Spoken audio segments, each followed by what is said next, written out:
Come in. Welcome. I'm E.G. Marshall. Welcome to the world of terrifying imagination, to the fear you can hear. There is a green land called the Emerald Isle, where stardust dapples shining lakes that sparkle against blue mountains which fall away to winding bays. But there are darker sides to Ireland, currents that run deep, a wasting, bitter civil war in the north, and everywhere, lurking behind the shamrock and beneath the laughter, a dark world of legend, of banshees and warlocks, of voices on the wind against which the traveler should stop his ears, or the sound of the death bell. Our mystery drama, The Death Bell, was written especially for the Mystery Theater by Ian Martin and stars Michael Tolan.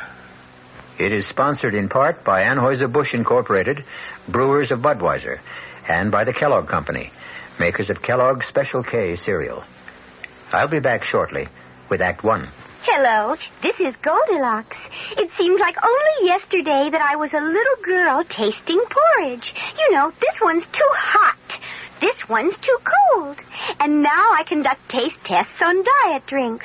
And there's one I must tell you about. Sugar-free diet 7-Up. It has a fresh, natural, delicious taste. It drives my taste-o-meter crazy. Sugar-free diet 7-Up. This one's just right. Computers. We're big on that. You deserve an airline that remembers your name. Ozark's computer helps us not to forget your name, reservation, connections, your return plans. At Ozark, a big impersonal computer helps us deal more personally with you.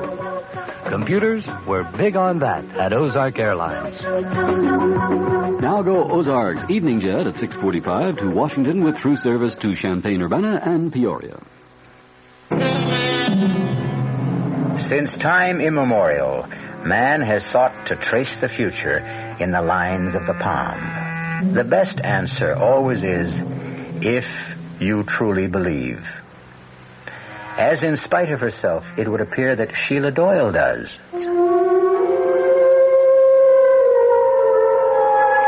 The moment I clapped eyes on Benny's cousin from the States, Brian Markham, there was a bogle tugging at my skirts.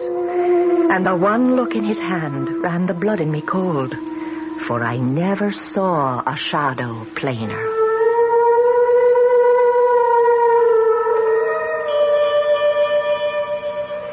Brian? Oh, yes, Denny. Well, what are you doing over by the window? I'm trying to see where that bell came from. What bell? It's been ringing ever since you went up with Sheila, don't you? Well, that's funny. What? It stopped. You didn't hear it? Nope. Well, maybe you're just used to it. Don't you have some kind of a bell around here? Well, the church? No, not a church bell. Something much smaller, like, on an animal, maybe. Well, there aren't any animals around. Oh, well, maybe I'm just hearing things after that scare Sheila threw into me. Oh, look, Brian, I'm sorry about that. Sheila's as level-headed as they come about everything except some of the old country superstitions. She wasn't kidding, you know. She really believes in a lot of this. Well, forget it, Denny. I'm not worried about me. I was only concerned about Sheila. She looked all shook up. Oh, she was embarrassed. I think she felt she'd made a fool of herself. I don't think she'll be able to face you again tonight, but by morning she'll cook you a breakfast that'll stick to your ribs. You are going to stay, huh? Oh, I can take the car and run down to the local inn. No, sir, not on your life. My cousin comes all the way from the States. I don't let you get away till we do some catching up. Catching up? Yes. I want to hear all about your wife. My wife? Yes. Sheila and I are so sorry she didn't come along with you. She wasn't feeling herself at the last moment. Yes, I know, so you said. You see, this isn't so much a trip. It's more a sort of pilgrimage. A what? I want to find Carrie Kleiner. I want to see it for myself. If it exists. What do you mean? Well, Brian, I always understood it was just a family legend. You mean to say you've been here in Ireland now for 3 years and you haven't tried to look it up? Man, it's near 250 miles from here, and I haven't a car. Anyways, it wasn't my side of the family. Well, it was mine. Or should have been. At the very least from my mother's side. You know that. Well, I honestly don't. All I know is that my mother used to ramble on when she got older about how there was royalty in the blood somewhere far back and the ancestors lived in a castle in the north. Carrig, Clena. It was a castle. Huh? The Carrigs were said to be in the direct line of descent from Brian Boru himself. And it was a family custom to name the residence for the family name and for the wife who reigned over it. My great-great-grandmother, Clena, was married to the last of the line, Lord Carrig. Your great-great-grandfather? That's one of the things I'd like to find out. See, I think he was. You think? Lord Carrig didn't. He killed Clena and threw the man he said was her lover from the balcony over the sea to be smashed to death on the rocks below.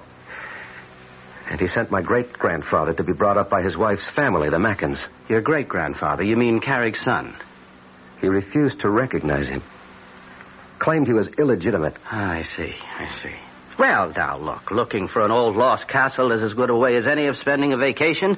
You'll get a chance to see a good bit of Ireland on the way. Now, come on. Let's go get your bag out of the car, and I'll show you to your room.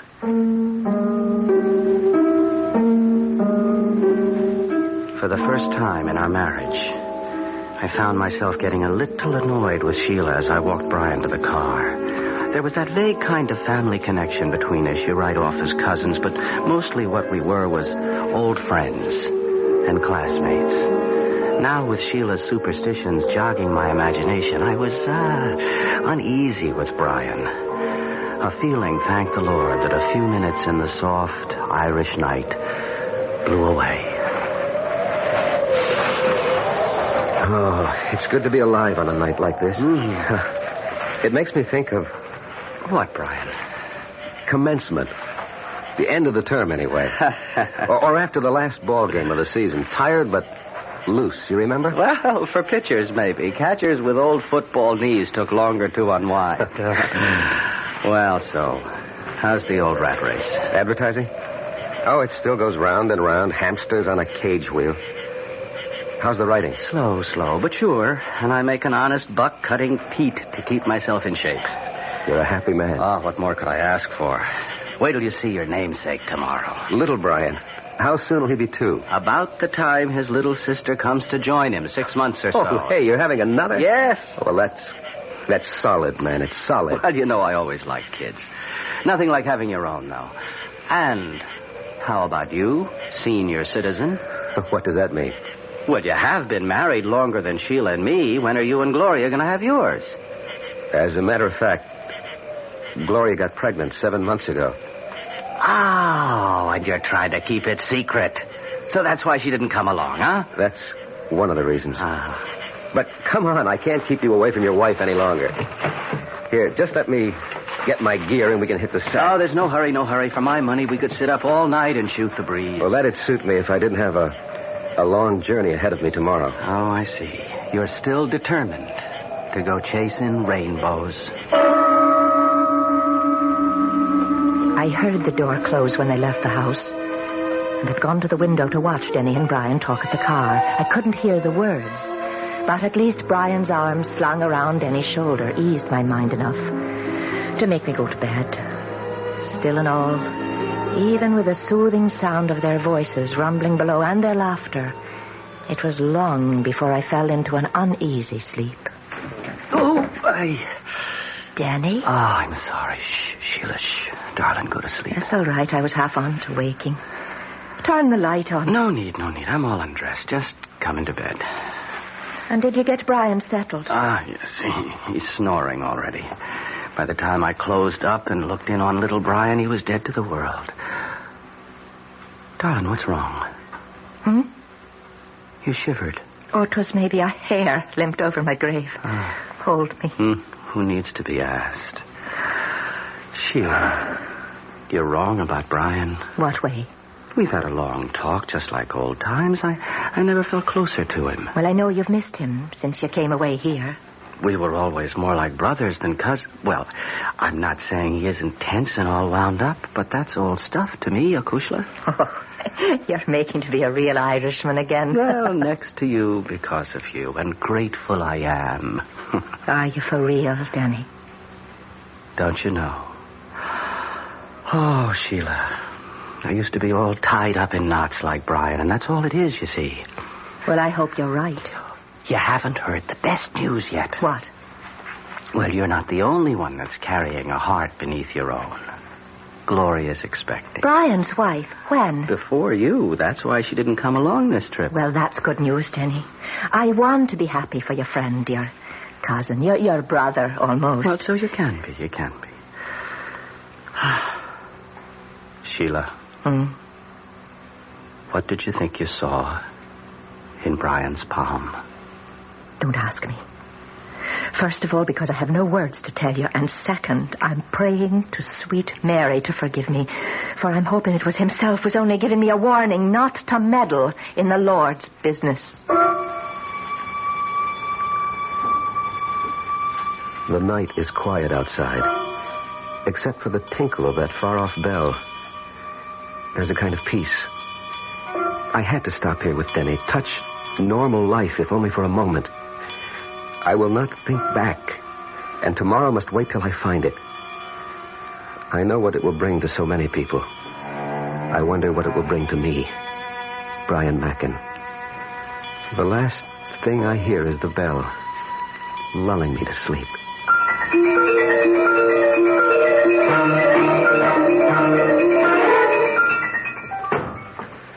Well, that does it.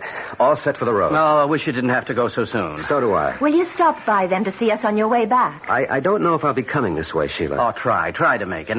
And Brian. Yes? The farther north you get, particularly beyond Sligo, hug the coastline all the way. Please, don't go near the border. Ulster, you mean? There's still a lot of trouble. I wish you'd forget the whole thing. Except I won't.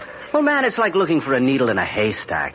And if there ever was a Carrick-Clana, it's probably nothing but ruins by now. If there ever was one, I'll find it. And I think I will. And if you should, what would it prove? I don't know. Goodbye, Brian. Come again. I'll try. Bye, Denny, old pal. I'll only say au revoir. And it's glad I am to have met you, and forgive me for last night.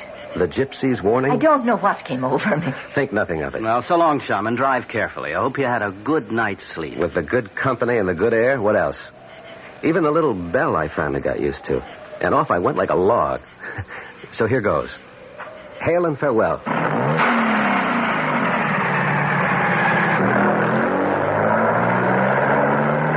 What was that about a bell, Denny? Search me, Mavourneen. When I came downstairs last night after I took you up to bed, Brian was by the window. He insisted he could hear a little bell ringing somewhere, but I couldn't hear it. What kind of a bell was that? Like it was on an animal, he said. Not like a cow, but more, say, like a goat. The Lord and all his saints be praised. Not goat. What is it, Sheila? We should call him back. He should get out of Ireland. Oh, what are you getting all riled up about now, honey? I told you he was holding the shadow of death in his palm. Now I know I made no mistake. There's no bell in this town he could have heard, like you said. Except one. What? The one that's only heard by him it sounds for, and I know it for sure. 'Twas the death bell. Is Brian Mackin really marked for death? And if so, how soon? And how? We will return shortly with Act 2.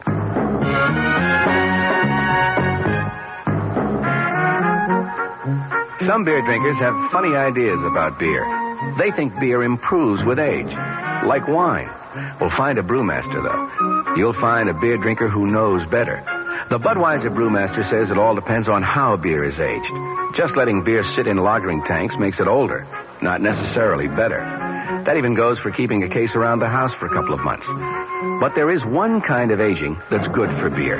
The Budweiser kind. Beechwood aging. In this kind of aging, something happens. It lets all the flavor of the choicest hops and best barley malt that go into Budweiser get through to you. Sure, it takes more time and trouble to brew Budweiser that way, but brewing beer right does make a difference. Anheuser-Busch, St. Louis. Hey, Mom, what's for dinner? Hey, Mom, what you got? It's time to get ready for the great outdoors, and your ShopRite supermarket has everything you'll need for cookout dinners and fun in the sun. And for this week's dinners, ShopRite is featuring whole grade A frying chickens, just 37 cents a pound. Roasting chickens, up to 4 pounds, 47 cents a pound. Choice beef rib steaks, $1.19 a pound. ShopRite Franks, just 89 cents a pound. Get all your outdoor cooking equipment and many great food values at your ShopRite supermarket this week. She loves the family. She wants the best. She does all that she can do. She lets ShopRite do the rest. Hey, Ma, what's for dinner? ShopRite has the answer.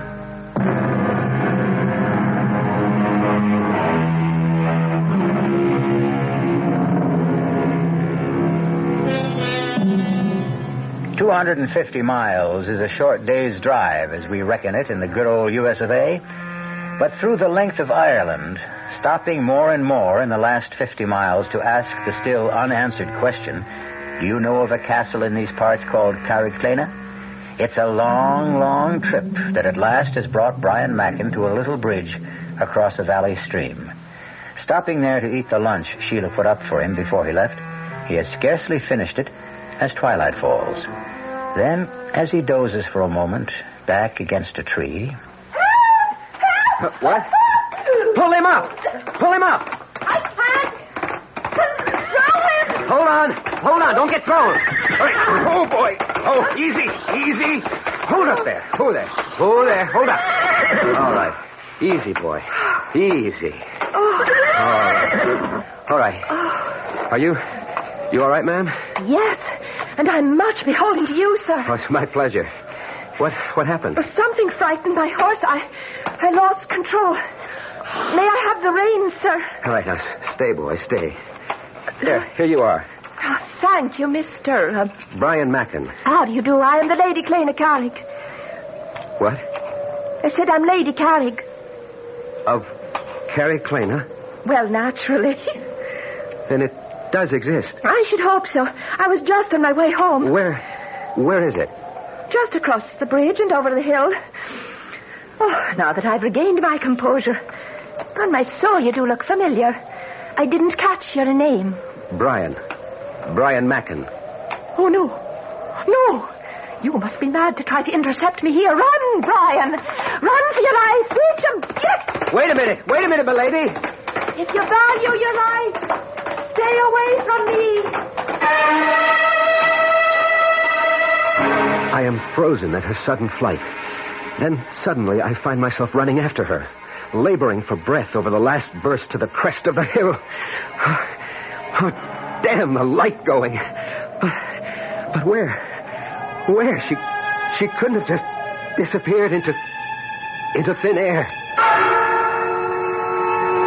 But she had. In the lowering darkness, I can see the long sweep of the countryside down to the rocks and sea cliffs.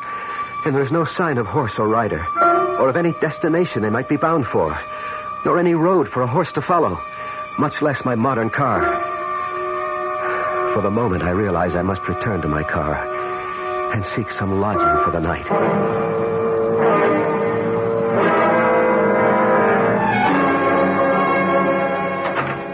Danny, is that you?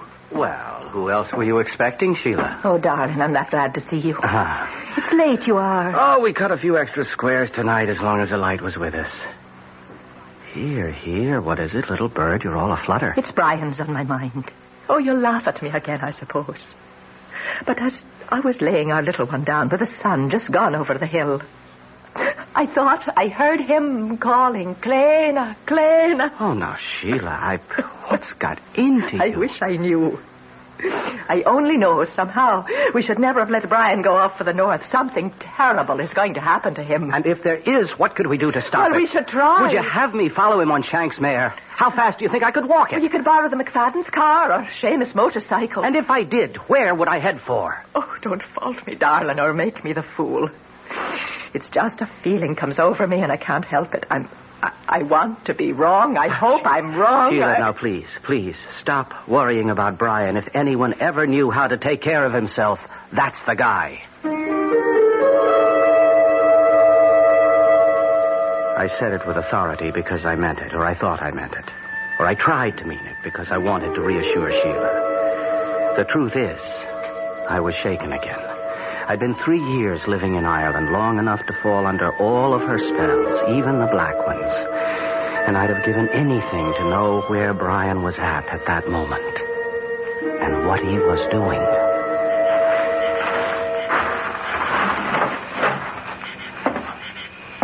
Excuse me, gentlemen. Sorry. Closing time is posted. I wasn't looking for a drink as much as I was for accommodations tonight. Well, now, as to that... I'm willing to pay well for it. An American, is it?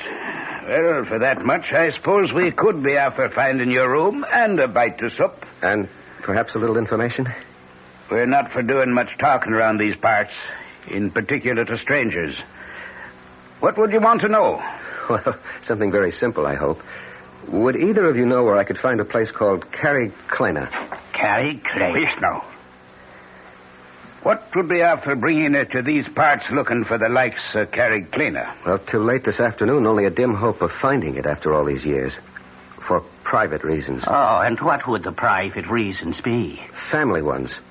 My great-grandfather was born there. Was he now? And what was it that late this afternoon gave you the good hope of finding Carrickclena? I ran into someone who lives there. Who lives there? Paddy? Will you hold your tongue, Mick? And who would you have met that said they was from the castle? A very beautiful woman. A girl, actually, who said she was the Lady Clena Carrick. Oh, the Lord and his saints preserve her. The Lady Clena? Where was this then? For about 5 miles or so north of here. There's a road goes winding down to a little bridge and then goes up a rise on the other side, but sort of peters out. Ah, that's the old Ballybrig across the Scallanore. Did you drive your car across that bridge? No, I stopped this side of it because the going was getting so rough. Sure, it's lucky you didn't drive on it. It might have carried away with you. That bridge has been condemned for anything but foot travel as long as I can remember. But why? Because it doesn't lead to anywhere anymore. It leads to Carrickclena somehow. How would you know that? Because the lady was bound for there on her horse. Ah, was it a big bay mare with a mane as white as snow? Yes, that's the one. And the woman, how was she dressed? Why, she was in sort of a green velvet dress with a big hat, like an old-fashioned riding habit, you'd say. Oh, Mary bless us. And the good Lord save us all. Old-fashioned it is for sure. For the Lady Clena has been dead these 100 years and more. No, this was a young woman. She was only past her 21st year when she died. That was no real woman you saw this afternoon, stranger. That was her ghost. But I talked to her. Did you now, then? What you saw was never real. And you can take that as gospel. Well, perhaps. I hadn't eaten all day, and I did take a nap under a tree. And 'twas twilight, when all fancies begin. We'll let it go at that, anyway.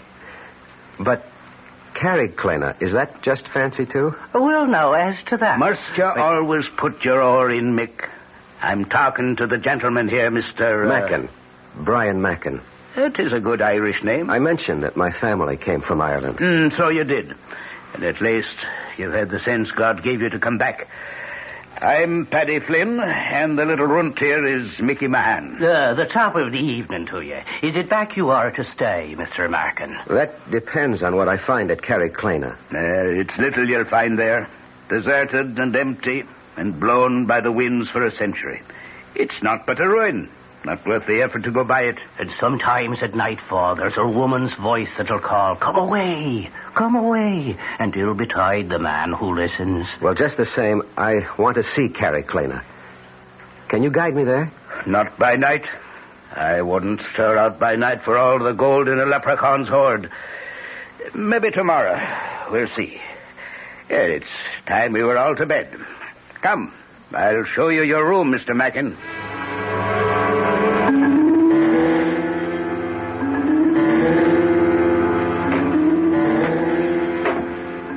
Do you think he's from the police? I don't think so, but I'm taking the chances. Sure, and what are you doing there? I'm making Mr. Mackin a little nightcap, as he requested.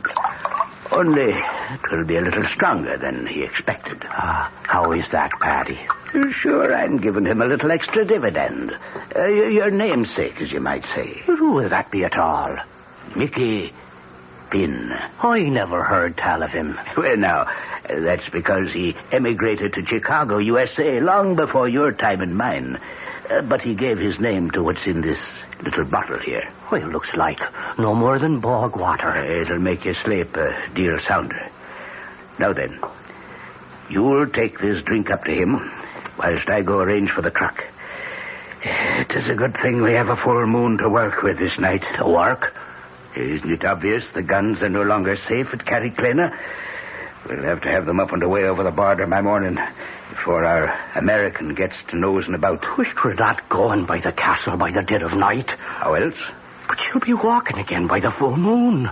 You heard Mr. Mackin saw her abroad and scarce before dark. What kind of soldier are you, Mick, that starts at shadows? Now, let's have no more nonsense out of you. And away up with a drink to Mr. Mackin.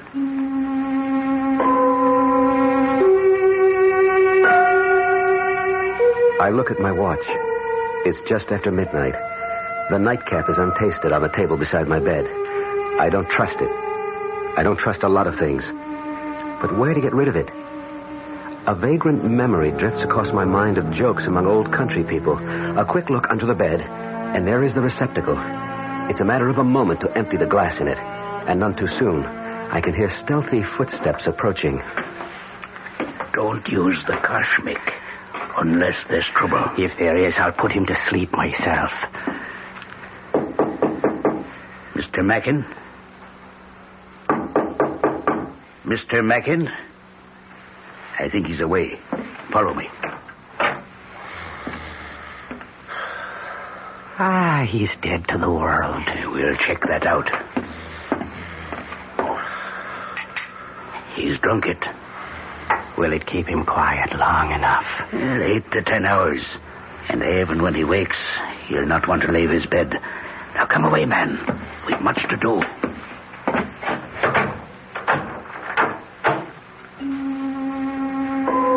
Lying on my bed, snoring, pretending to be asleep, I have listened to everything. But the fall of that heavy lock tells me once and for all, I am a prisoner.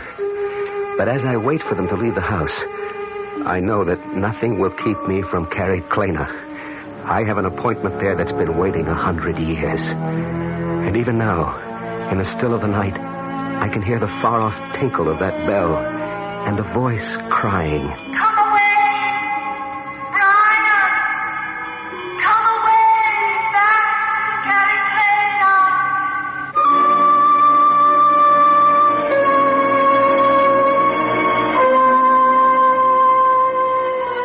I will return shortly with Act 3.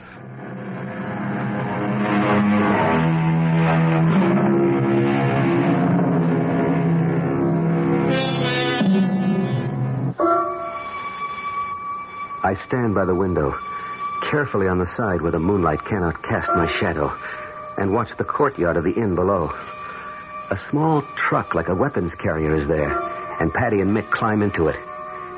In a moment, it has gone to a destination I can only guess. By the time I am out the window, clambering to the courtyard and into my car, there is no hope of following, particularly when I find my distributor cap gone and my car useless. It's a long, agonizing walk for 5 miles, even on a moonlit night. And by the time I have crossed the bridge and climbed to the ridge above, I am at the ragged edge of exhaustion. But there is a reward. Far below, against the restless sea, there are pinpoints of light that move. I am near the end of my pilgrimage, and the bell is sounding again.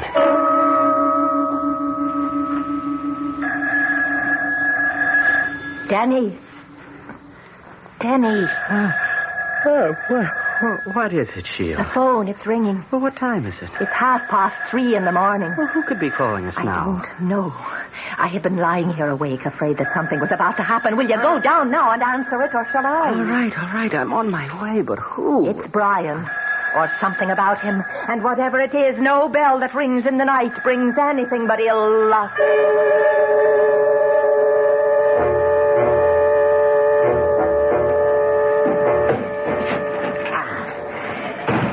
Is that the last of them? Not by a long shot. And damn the moon. It's off away behind the clouds again. I wish I was off away with it. What's the matter, Mick? Are you afraid a banshee will howl you off to your grave? Well, there's little I like at all about this night.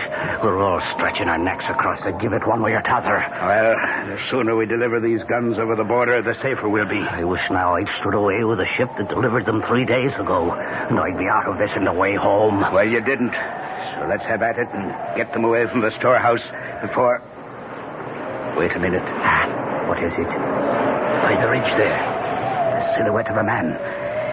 Let's get the truck away and hidden around to the seaward side. Hey? You take it. Give me that cush of yours, and I'll handle whatever comes this way.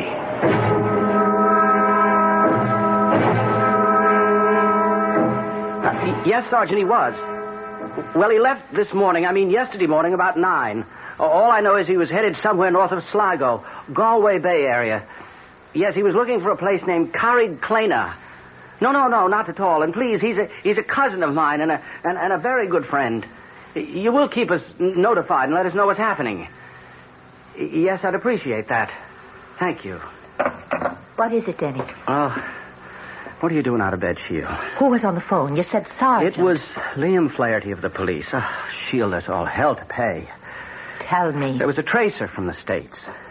They called the local here to get in touch with us. Why? The police in America. They're trying to get in touch with Brian. What has Brian done? That isn't the point. It's what's been done to him. What?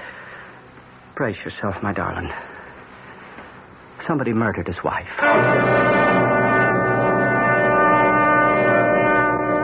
A moment ago, on my way down the hill, I could see Carrickclena full in the moon. What do they mean it's a ruin?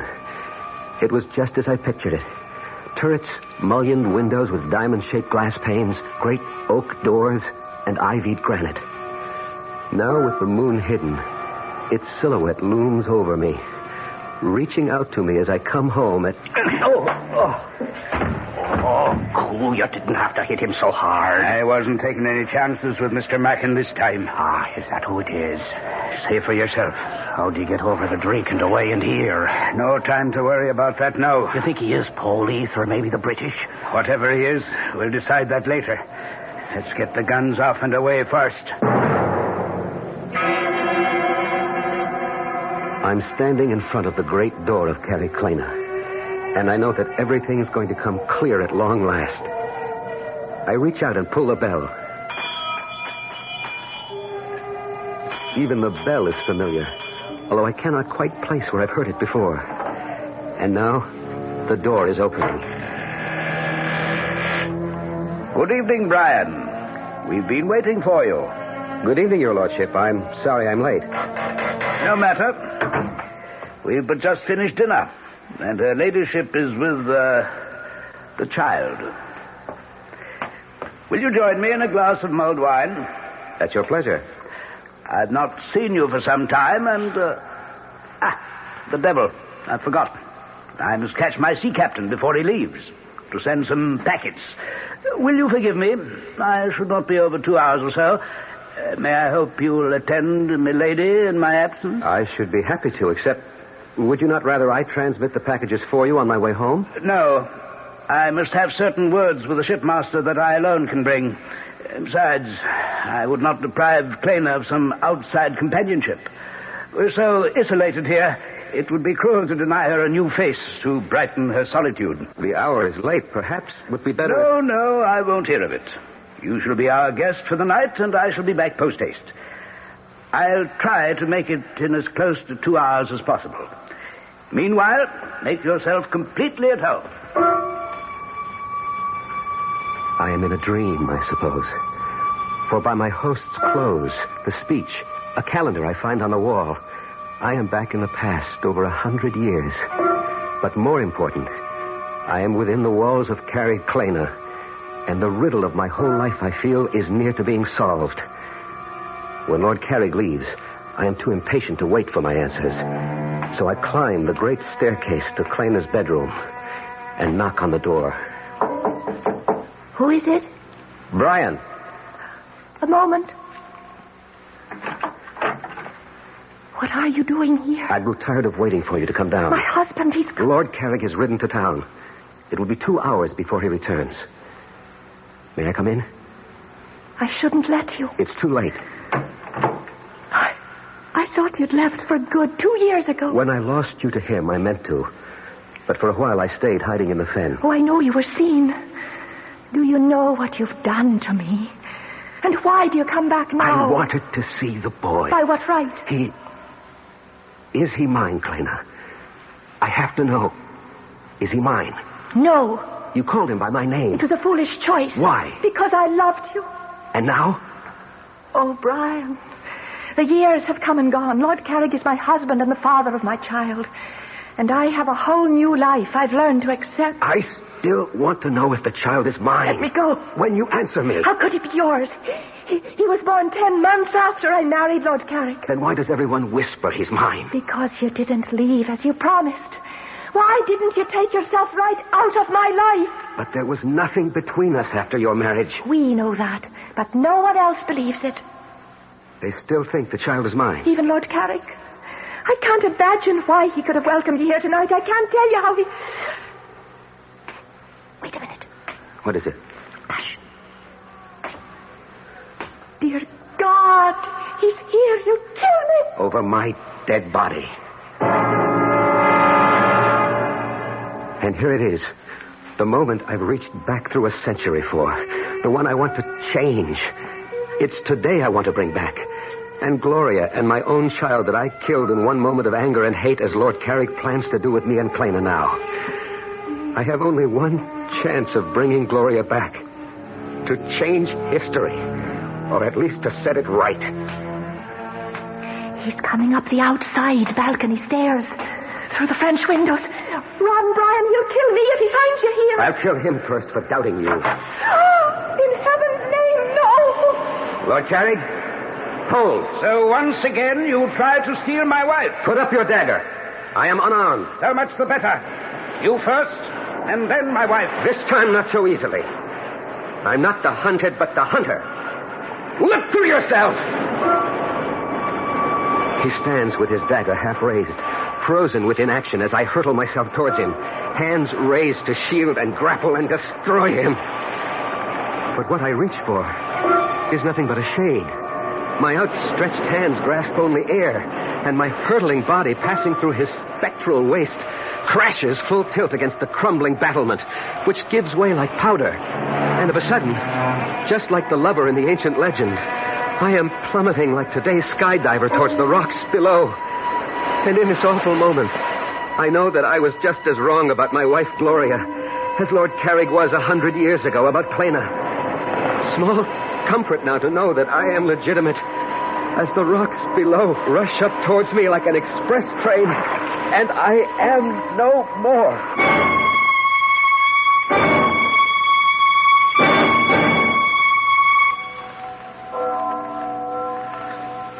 Are you ready, Sheila? In a moment. What is it, darling? That bell. I don't know if I ever want to hear a bell in my life again. That's only the church bell. We didn't ever hear the other one. What happened to him, Denny? Oh, I'd have to be God to answer that. He snapped. The way a lot of us do when life spins us around too fast and curdles our brains. Why do you think I ran away from it all and came here to find peace? Brian really killed Gloria. He'd had a nervous breakdown 2 months ago. He escaped from the sanitarium. His obsession about paternity had put him there, and Gloria was asking for a divorce. He lost his head. She lost her life. But how did he think he could escape by coming here? I don't think he was looking for escape, but... Oh, I know it's such a writer's word, but... expiation. Are you saying, then, he was after taking his own life? We'll never know, Sheila. The police say there's some evidence that the IRA were using Carrick Clena as a depot for smuggled arms from the sea. Maybe he stumbled on them. The local folk would tell you that anyone in that haunted castle after dark, especially when the moon was full, was risking God knows what. And someone I know very dearly sensed he was marked by fate for death. Oh, don't. I wouldn't wish that on anyone. Perhaps for Brian Macken 'twas the only way. Let's us go give him a decent burial. And wish him peace at last.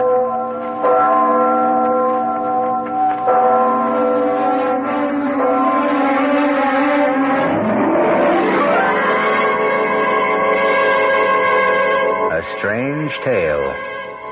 A tortured man who borrowed a century-old sorrow and carried it on his back like the old man of the sea.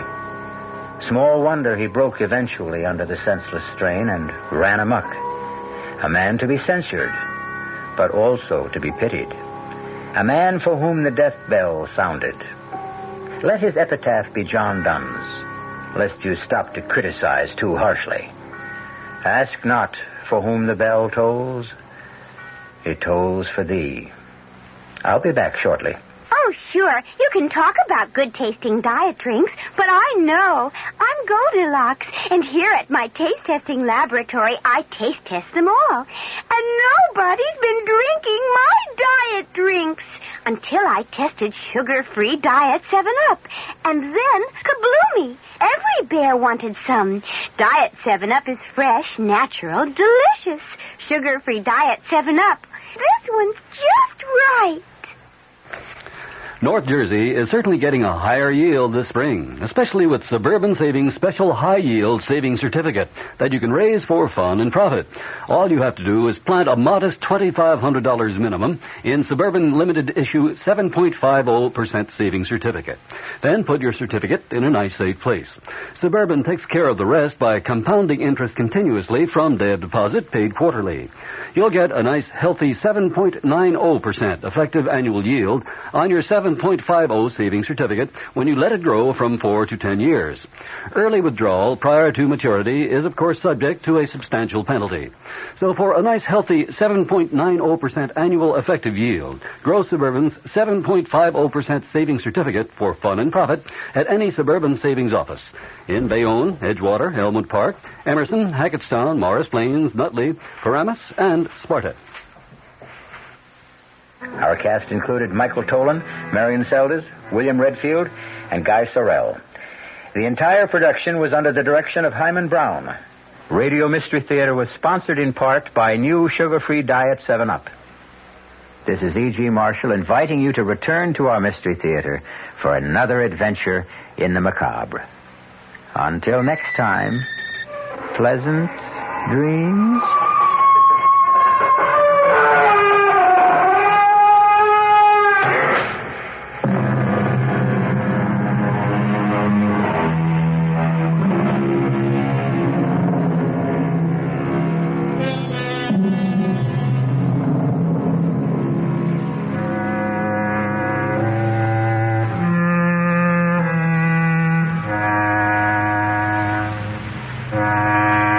Mystery Theater program was furnished by the CBS Radio Network.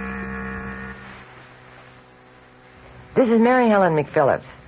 Growing old may not be fun, but the only choice is to die, so hopefully most of us will grow old. And how to do it well is what we'll be talking about at 10:15 tomorrow morning on the Martha Dean program. Morgan Puner, a member of the Gerontological Society, will tell us what we know about growing old. I hope you'll join me tomorrow morning at 10:15. I'm Fulton Lewis in the Mutual Broadcasting System studios in Washington, D.C. Now, my commentary. President Nixon's Watergate lawyer said today that he's going to move to quash a Watergate prosecution subpoena for 64 more White House tapes. He would not say whether the president will abide by any adverse Supreme Court decision should that tape battle come to that. Facing a deadline of Thursday for responding to the subpoena from Special Prosecutor Leon Jaworski, the president's defense attorney, James St. Clair, held a broad-ranging news conference here in Washington today, a news conference in which he discussed the president's reasons for making public more than 1,200 pages of edited transcripts of the Watergate tapes. He also disclosed that the House Judiciary Committee is seeking more than 140 additional tapes for its impeachment inquiry. Discussing Jaworski's subpoena, St. Clair argued today that the massive public release of transcripts by the president yesterday strengthens his effort to have the subpoena quashed. He said he will move now on two grounds. First, in his words, especially now, clearly the prosecution must have enough evidence to proceed to try these cases. And knowing Mr. Jaworski, I am confident that he wouldn't have indicted these people if he didn't think he had enough evidence to convict them. Secondly, acknowledging that the White House has a duty to make available materials that would be helpful to the defendants, St. Clair today said everything we know of is in that book of transcripts. Everything is there. He also contended that there was a significant difference between the Jaworski subpoena and the one issued last year in the name of former Special Prosecutor Archibald Cox. He said the Cox subpoena, which led directly to the explosive firing of Cox, was on behalf of a federal grand jury, and that 2 court decisions that went against the president in that case were based on the proposition that the grand jury has sort of unique requirements. The Jaworski subpoena, on the other hand, St. Clair noted today, is aimed at providing materials for use in court trials rather than in grand jury deliberations. Asked whether the president would abide by an adverse Supreme Court decision should the Jaworski subpoena lead to a court fight and eventually reach the Supreme Court, St. Clair today said, quote, I wouldn't want to comment one way or the other because I have not discussed it with the president, and I would not want to presume on his decision. In any case, he said, I don't believe that we will come to that. St. Clair also was asked to outline the strategic or tactical advantages that the president hoped to reap by making public the massive array of edited transcripts. He cited the following as the basic consideration, and I quote, people were getting more and more imbued with the idea that the president had something to hide to the extent that it endangered the presidency. The facts ought to be known, and then let's argue about them. The president's Watergate attorney, James St. Clair, today volunteered that the staff of the Judiciary Committee is seeking tapes of 141, 142, maybe, those additional presidential conversations. He said he hoped the committee would take a second look at that request in light of Tuesday's disclosures and decide not to press it. Since most of these tapes are understood to deal with the controversies involving milk producers and the ITT, St. Clair was asked if he meant to suggest that the committees should forget those 2 issues. He said, based on what I know about it, the answer is yes. St. Clair made it apparent, however, that he is not opposed to providing additional materials relating to political contributions by the milk producers and the administration's controversial decision to raise milk price supports. He was asked if he felt that yesterday's disclosures might prejudice the cases of Watergate defendants that are still facing trial. St. Clair said, I do not think so. But as far as the conduct of the case is concerned, that is the first responsibility of the special prosecutor. Reminded that at one point in the bulky volume of transcripts, the president suggested to John Dean, who was then his private counsel, that witnesses in the Watergate proceedings might have conveniently faulty memories while under oath, St. Clair today said, as the president said, there are unfortunate remarks in there. Urging that the transcripts be looked at as a whole, he said the danger of this is to pick out a phrase here or a sentence there. The president's attorney also was asked if he thought it had been appropriate for the president to discuss at length payment of hush money to some Watergate defendants, as one transcript shows. St. Clair today responded, I'm sure if he had to do it all over again, he wouldn't have done that. The president is looking to the American people for vindication in the Watergate issue, while House impeachment investigators meet tonight to decide their next move in the quest for White House evidence. A majority of the House Judiciary Committee evidently was dissatisfied with the edited White House transcripts that the president delivered yesterday in lieu of tapes of those 42 presidential conversations that the committee had originally subpoenaed. The panel's Democratic majority planned to stop short of any formal demand for enforcement of the subpoena in favor of seeking bipartisan support for a simple statement declaring that the president had failed to comply with the subpoena. It was clear from the time that the president disclosed his transcript plan on Monday night that the support he sought was far beyond Capitol Hill, that his eventual goal was to try to persuade the American people that he did have no advance knowledge of the Watergate break-in, that he had no knowledge of the cover-up of the Watergate issue, and that he was providing investigators with a full story of his role. For all of the 1,308 pages of presidential transcripts, there are nonetheless many uncertainties about just what the president did or did not know and when he knew it, and what he intended to be done. It was, as the president's lawyers and the president himself had said, a document that is marked by ambiguities. One White House covering statement that was delivered with the transcripts declared, in all of the thousands of words spoken, Even though they often are unclear and ambiguous, not once does it appear that the President of the United States was engaged in a criminal plot to obstruct justice. Those words also created a picture of a president feeling increasingly embattled and frustrated by a scandal, the disclosure of which he considered inevitable, but which he hoped to control, possibly even avoid. And they showed the president considering many alternatives, many different options, including at one point the payment of some hush money to the original Watergate conspirators. The transcripts covered conversations between September 15th of 1972 and April 27th of 1973. There were a few critical meetings, though. There was one on September 15th of 1972. That was the day that the indictments were returned in the Watergate break-in case. On that day, the president met with White House counsel John Dean, who was later to become the president's chief accuser before the Senate Watergate Committee. There was another meeting on March 17th, 1973. That's the day that the president learned that members of the White House Plumbers Unit, set up to trace leaks of classified information, had engineered the break-in at the office of Daniel Ellsberg, psychiatrist. There was a meeting just 4 days later, March 21st of 1973. That was the day the president said that John Dean first told him about the Watergate cover-up. Numerous alternatives, including meeting demands for hush money, were considered by the president, by John Dean, and by White House aides H.R. Haldeman and John Ehrlichman. Less than a month later, April 14th, 1973, there was a meeting. That was the day of a rambling discussion of Watergate by the president, Haldeman, and Ehrlichman, during which they talked about the need to fire John Dean and the equally important need to convince former Attorney General John Mitchell to appear before the prosecutor and a grand jury. There were also a series of meetings in mid to late April 1973, during which the president learned more and more of the extent of the cover-up and the various progresses that were being made in the Watergate investigation. Those sessions climaxed with decisions to finally accept the resignations of Attorney General Richard Kleindienst, Haldeman, and Ehrlichman, and, of course, also the decision to fire John Dean.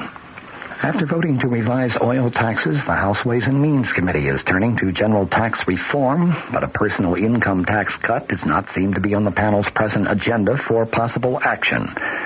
The committee was at work again today on a sweeping series of items, ranging from cutting Social Security taxes to reviewing tax shelters and tax treatment of capital gains, and from tax provisions for single people and married couples to tax simplification involving itemized deductions.